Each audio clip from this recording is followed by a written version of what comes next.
И с удовольствием передаю слово госпоже Натали Ямб, бывшему министру бюджета Республики Кот-д'Ивуар и известному далеко за пределами своей страны экономисту, аналитику и мыслителю.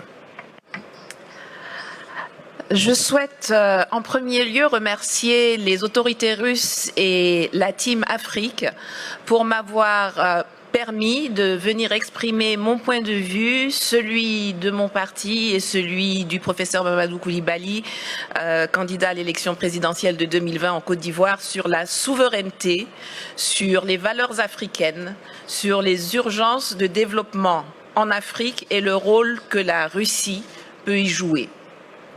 Parler d'identité africaine est une chose aisée, car l'identité et les valeurs des Africains ne sont pas différentes de celles du reste de l'humanité. Nous avons les mêmes sentiments de solidarité, de compassion et les mêmes aspirations à la liberté, à la dignité, à la justice et à la propriété.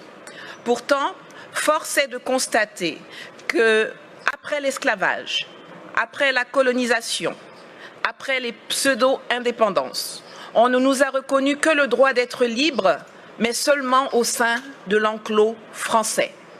L'Afrique francophone est encore aujourd'hui, en octobre 2019, sous le contrôle de la France. Cela remonte à 1984, lorsque les puissances coloniales se sont réunies à Berlin pour se partager l'Afrique, sans que les Africains aient leur mot à dire. L'Allemagne, l'Espagne, l'Angleterre, le Portugal ont compris depuis lors qu'il fallait sortir du schéma de la conférence de Berlin et redéfinir les contours d'une nouvelle coopération avec les pays africains. Pas la France, qui avance sans bouger, en portant des masques et qui considère toujours le continent africain comme sa propriété. Les peuples d'Afrique, et particulièrement la jeunesse, revendiquent pourtant avec de plus en plus de vigueur leur besoin de démocratie, leur droit à l'autodétermination, le droit de décider avec qui ils veulent commercer, avec quoi ils veulent payer ce commerce, sans qu'on les place sous la tutelle d'une ex-puissance coloniale qui se présente toujours sur la scène mondiale comme notre porte-parole et notre avocat. Nous voulons sortir du franc CFA, que Paris, avec la complicité de ses laquais africains, veut pérenniser sous l'appellation ECO, et qui ne permet aucune industrialisation de l'Afrique francophone. La conquête de notre souveraineté monétaire est capitale, car la seule stabilité que le franc CFA garantit aux pays qui l'utilisent sont la mauvaise gouvernance, la pauvreté et la corruption. Nous voulons le démantèlement des bases militaires françaises qui, sous le couvert d'accords de défense bidons, ne servent qu'à permettre le pillage de nos ressources, l'entretien de rébellions, l'entraînement de terroristes et le maintien de dictateurs à la tête de nos États.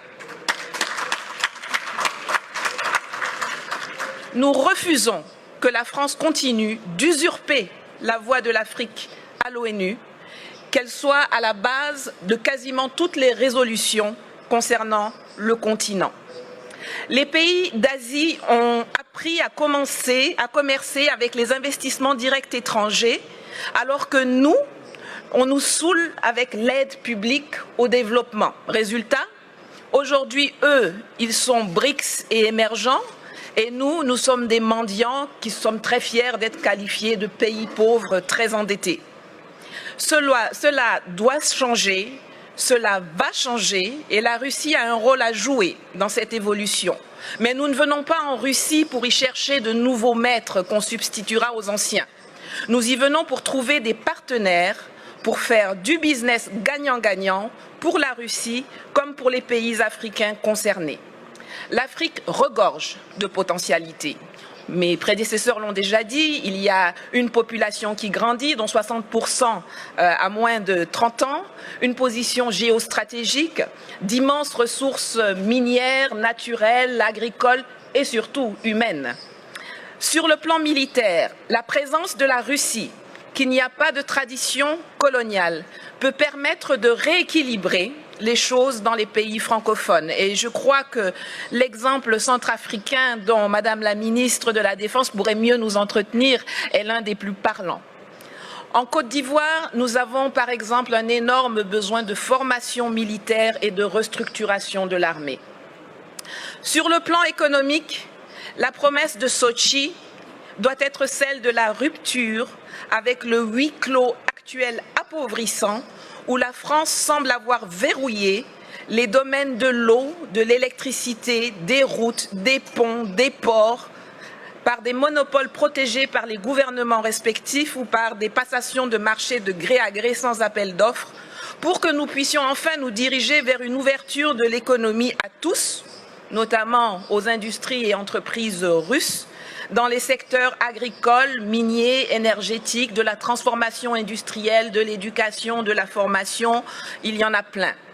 Le littoral ivoirien, par exemple, qui alterne les lagunes, les fleuves et la mer, est long de 570 km et regorge d'un potentiel encore inexploité ou sous-exploité dans le transport maritime et lagunaire, dans le désensablement des embouchures de fleuves qui peuvent devenir navigables, dans l'hôtellerie, le tourisme, l'habitat de luxe, le transport lagunaire entre les villes du littoral, compte tenu de l'état désastreux de nos routes.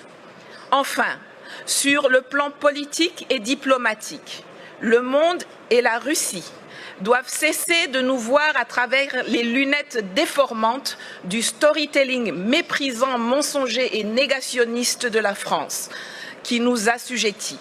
L'Afrique n'a pas besoin de tuteurs à l'ONU, l'Afrique n'a pas non plus besoin de nouveaux propriétaires, mais la Russie y a sa place comme un partenaire dans une logique de Commonwealth, d'enrichissement partagé, de collaboration vivifiante et innovante entre les secteurs privés respectifs.